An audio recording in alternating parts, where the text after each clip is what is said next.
I was at the Deaf Church praying where I was pastoring at the time. A knowing here, a strong knowing came in here. I knew it was the Lord. I knew He was talking to me. And He said, I want you to start a school for deaf children from birth to age 6. And I want you to do it debt-free. I want you to call it Happy Hands, and then I want you to do 2 things with the school. Number 1, I want these deaf children, when they graduate from kindergarten, to know who Jesus is, period. And number 2 was to get them ready for the 1st grade.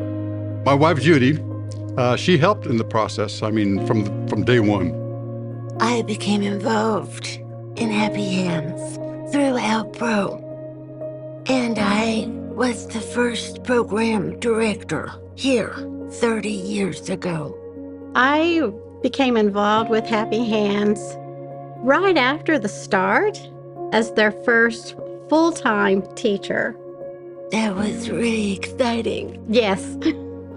First of all, I have to say how astonished I felt at the enormity of the task of opening a school, a Christian school for deaf children.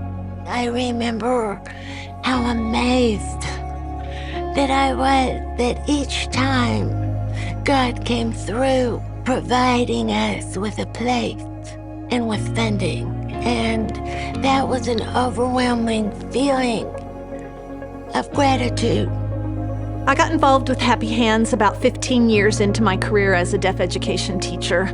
God just really began putting on my heart that it was time to go do something different, time to be an influence in a different way.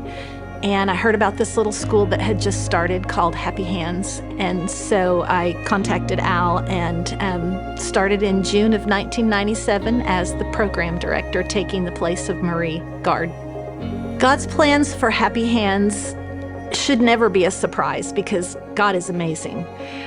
But my faith is not big enough for what He has in store for Happy Hands. And there's been time and time again that either the vision expanded or there was a need that God just provided for that. And in that first year that I was at Happy Hands in 1997, we went through a pretty tough time of not meeting payroll. And we always made sure that the staff that needed it first got it first.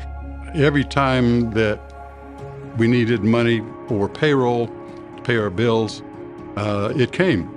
God worked through us and our staff, our faculty, by faith, just trusting the Lord. And we know that anybody that comes, that we hire here, we know Lord sent them. Every person here was brought because we know you're supposed to be here.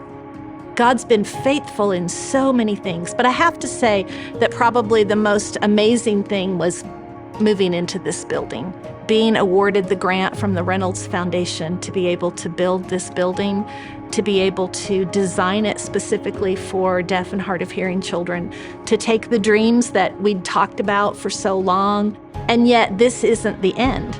The layout of the building is designed to protect the children. So by the very design of it, it protects the kids. And I love that during the construction of it, the construction workers referred to the gym as the sanctuary. They realized how special this project was. And I think that was their way of acknowledging it.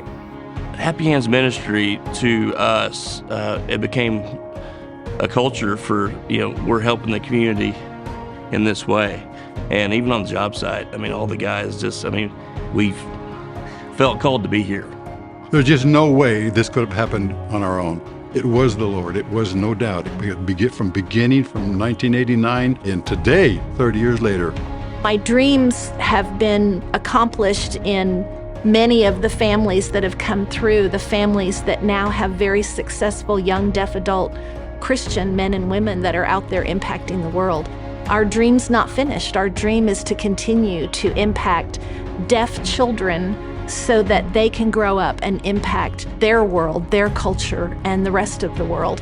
And now as we expand into Deaf Christian Academy and train young deaf children up in the way of Christian service and being able to articulate, we have an opportunity to grow them even further. I encourage each person here to continue to support. You will be amazed what God can do. I encourage everyone to find the way that they can serve, either through prayer, financial, volunteering. You will be blessed to be part of that. To all of our supporters, to our community, to those that have faithfully given for so many years, to those that are giving tonight for the first time, I want to say thank you. Please stay with us for the next 30 years.